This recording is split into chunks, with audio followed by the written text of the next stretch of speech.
안녕하세요. 강대원 약사입니다. 오늘의 주제는 눈에 좋은 영양제입니다. 2019년에 발표된 영양제 컨텐츠 검색어 통계를 살펴봤더니 가장 많이 검색된 것은 면역력과 피로였습니다.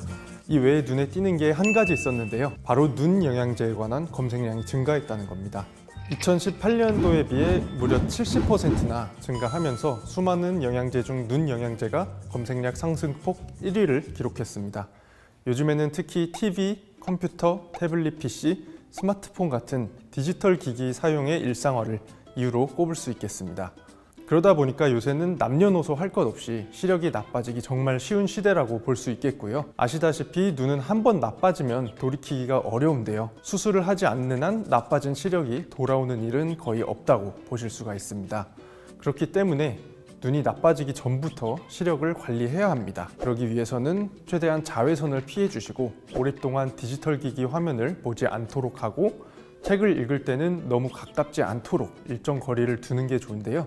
그런데 아무래도 공부를 하거나 업무를 할 때, 여가를 보낼 때 화면이나 책을 보지 않는 게 쉽지가 않습니다. 그래서 평소에 눈 영양제를 잘 챙겨 드시는 게 중요합니다.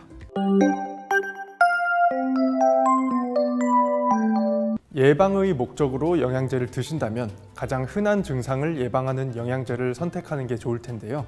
대한안과학회에 따르면 디지털 기기 사용으로 인해서 나타날 수 있는 가장 대표적인 증상이 안구 건조, 눈의 피로, 그리고 망막 변성이라고 합니다.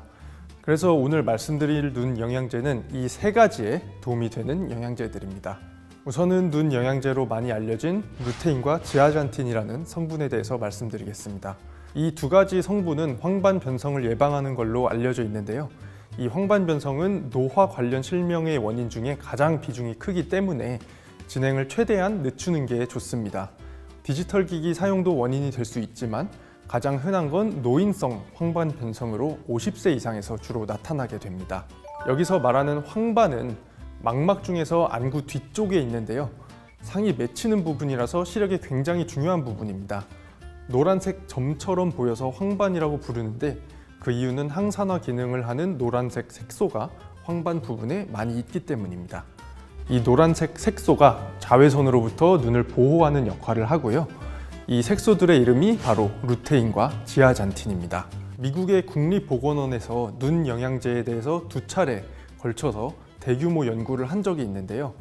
그중 두 번째 연구에서 루테인과 지아잔틴이 중기 이상의 황반 변성을 가진 사람들에게 도움이 되지만 황반 변성이 아예 없거나 초기인 사람의 황반 변성을 예방해주지는 않는다고 밝혀졌습니다. 연구 결과상으로는 그렇다 하더라도 25세 이후부터 루테인과 지아잔틴이 황반에서 줄어들기 때문에 꾸준히 섭취해서 보충해야 한다고 주장하는 분들도 계십니다. 항산화 작용이 있어서 눈 피로 개선, 인지 기능 개선, LDL 콜레스테롤의 산화 방지 등의 효과도 있으니까 여러 가지 효과를 누리고 싶다면 챙겨 드시는 것도 좋은 선택으로 보입니다. 이때 주의할 점이 있는데요. 지나치게 섭취하면 피부가 일시적으로 노래질 수 있고 오랫동안 과다 섭취했을 때는 폐암 발생률도 높아질 수 있기 때문에 루테인과 지아잔틴을 합해서 하루 10에서 20mg 정도만 드시기 바랍니다. 다음은 눈의 피로에 좋은 영양제입니다. 눈의 피로는 남녀노소 할 것 없이 화면을 많이 보거나 책을 가까이 두고 오래 보다 보면은 누구에게나 찾아올 수 있습니다. 아마도 요즘 학생들이 특히 이 두 가지를 많이 하게 될 텐데요. 눈의 피로라는 병명이 있는 것은 아니고요. 말 그대로 눈의 피로를 느낀다는 건데 요거는 충혈되거나 두통이 온다거나 시야가 흐리게 보이는 증상 등이 있습니다. 우리 눈에는 무언가를 볼 때 초점을 잡기 위해서 눈의 수정체를 조절해주는 근육들이 있습니다. 모체체근과 홍체근이라고 하는데요. 눈을 많이 썼을 때 이 근육들이 계속 움직이면서 피로가 오는 것입니다. 이럴 때 효과가 있다고 연구를 통해서 밝혀진 물질로는 아스타잔틴과 안토시아닌이 있고요. 이 두 가지도 식물성 색소 성분으로 항산화력이 굉장히 강한 성분들입니다. 아스타잔틴은 헤마토코쿠스라는 해조류에서 추출하는 성분인데요.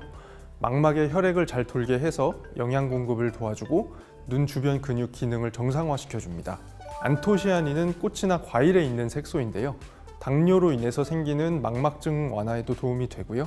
아스타잔틴처럼 눈 주변의 모세혈관, 눈 근육 개선 효과가 있어서 안구 조절력을 높여줍니다. 그래서 학생들뿐만 아니라 평소에도 눈을 많이 쓰시는 분들, 눈의 피로감을 쉽게 느끼시는 분들에게는 안토시아닌과 아스타잔틴이 들어있는 영양제를 추천드립니다. 마지막으로 안구 건조증에 좋은 영양제를 소개하겠습니다. 안구 건조증도 아주 흔히 나타나는데요. 안구 건조증은 눈이 시리거나 이물감이 들고 눈물이 많이 나오는 증상이 있고요. 심하면 두통이나 충혈도 올 수가 있습니다. 안구 건조는 화면을 오랫동안 보는 것이 원인이 될 수 있지만 건조한 바람을 쐬거나 콘택트 렌즈를 사용하면 생길 수도 있고요. 약물의 부작용으로 발생할 수도 있습니다. 직접적인 원인은 눈물 분비 저하나 눈물층의 기능 저하가 있습니다. 이 안구 건조를 예방해주는 대표적인 영양제가 오메가3인데요. 오메가3가 눈물층의 기능을 정상화해주기 때문입니다. 조금만 더 설명을 해드리자면 우리 눈을 덮고 있는 눈물층은 3개의 층으로 구성되어 있고요. 겉에서부터 지방층, 수분층, 점액층으로 구분이 됩니다. 이 중에서 맨 바깥에 있는 지방층이 수분층에 있는 물의 증발을 막아주는데요. 이 지방을 분비하는 곳이 우리 눈꺼풀에 있는 마이봄샘이라는 곳이고요. 이 마이봄샘에 염증이 생겨서 기능을 못하게 되면 지방층이 안 생기고 눈물이 빨리 증발해서 안구 건조증이 생기는 겁니다.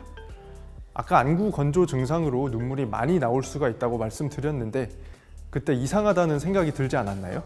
이걸 설명해 주는 게 바로 지금 말씀드리는 지방층의 문제입니다. 눈물이 많이 나와도 지방층이 없어서 수분이 금방 증발해 버리니까 소용이 없고 눈의 건조감이 느껴지는 겁니다. 안구 건조증의 80% 정도가 이 마이봄샘이 막히거나 염증이 생겨서 겪는 거라고 하는데요. 오메가3를 섭취하면 마이봄샘의 염증을 완화해서 안구 건조를 예방할 수가 있습니다.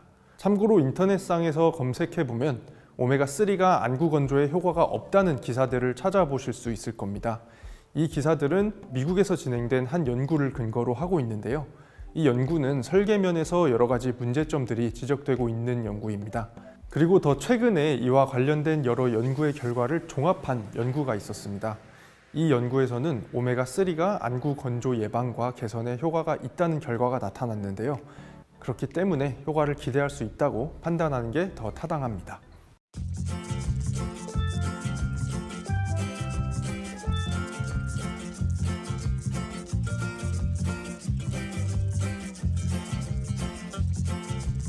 이렇게 해서 눈 영양제에 대해서 알아봤습니다.